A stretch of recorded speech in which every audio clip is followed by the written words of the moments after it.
Objectif News vous présente l'interview de 18h.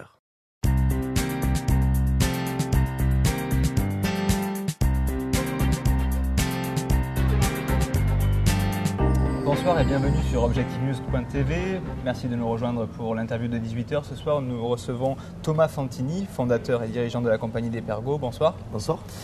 Votre entreprise regroupe plusieurs établissements de restauration à Toulouse pour la plupart, aussi à Albi. Est-ce que vous pouvez un peu nous rappeler le concept de vos restaurants ?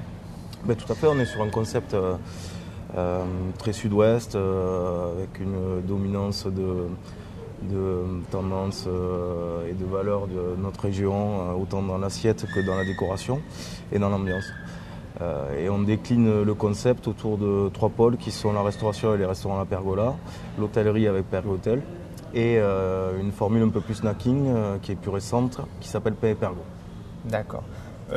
Aujourd'hui, ça fait pas mal d'années que Pergola existe. Où en est l'activité ? Quel est le chiffre d'affaires ? Combien vous avez d'employés ? Est-ce que vous pouvez nous faire un peu un bilan de... Alors déjà, c'est quand même assez récent puisque l'aventure a démarré en 2004 avec la reprise de la Pergola à l'Ardenne. Nous avons commencé le développement en 2009 avec la reprise du Sporting. Aujourd'hui, on compte 7 établissements au total et un chiffre d'affaires d'un peu plus de 5 millions d'euros et entre 60 et 70 salariés suivant les périodes de l'année. D'accord. Je sais que vous avez plusieurs projets en cours, notamment l'ouverture d'un prochain établissement sur Paris. Oui. Est-ce que vous pouvez un peu nous décliner les projets qui sont à court terme pour la Pergola ? Déjà à court terme, ce qu'on a, c'est d'optimiser les dernières ouvertures de 2012, qui sont la Pergola Albi, puisqu'on a ouvert en fin de saison d'été et qu'on est sur une période d'hiver un peu plus calme. Donc on a un gros travail encore sur Albi, de notoriété, de développement. Ensuite, on est sur Pain et Pergo, une entité qu'on a ouverte fin 2011. Donc une marque toute nouvelle qui s'est développée très vite puisqu'on a ouvert au Naïoux Fashion Village, on a développé le concept sur les centres de sport Movida et on a ouvert un kiosque dans le centre commercial de la Beige. Et donc tout ça c'est très récent, c'est allé très vite. Donc là-dessus on a déjà beaucoup de travail en optimisation de marque, en développement de notoriété, d'offres, produits, d'attractivité. Donc voilà, ça c'est les premiers objectifs à court terme. Et après, donc pour ça vous allez voir, il y a toute une grosse campagne de com qui va être lancée en début d'année où on joue sur la marque avec le lancement d'un produit phare pour cette entité aussi, puisque c'est ce qui nous manque, on n'avait pas de produit qui nous représentait.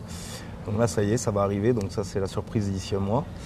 Et après on est vraiment en recherche de locaux sur Paris, puisqu'on souhaite se développer sur Paris avec une entité Pergola. D'accord. Où est-ce que va se situer le restaurant ? Vous avez une idée précise à peu près du quartier où vous voulez vous... Il faut un quartier qui colle un peu à notre état d'esprit, donc un quartier assez convivial, un peu qui reprend les valeurs du sud-ouest. Donc pour ça, rien de mieux que le 6e, le quartier Saint-Germain. Donc ça serait vraiment l'embellie de pouvoir ouvrir là-bas. D'accord. Vous avez aussi un projet d'ouvrir début 2014 un deuxième Pergotel, c'est ça ? C'est ça. Donc on a aujourd'hui un Pergotel qui est dans le complexe du Sporting Village, qui fonctionne bien. Donc on a repris cela au mois d'avril 2011. On s'est attaché surtout à le mettre à nos couleurs et à apprendre aussi parce que c'est un nouveau métier pour nous.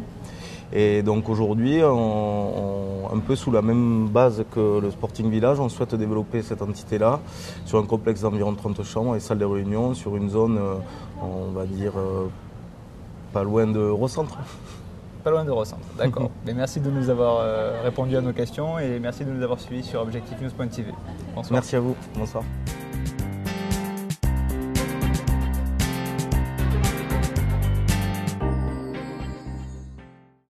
Objectif News vous a présenté l'interview de 18h.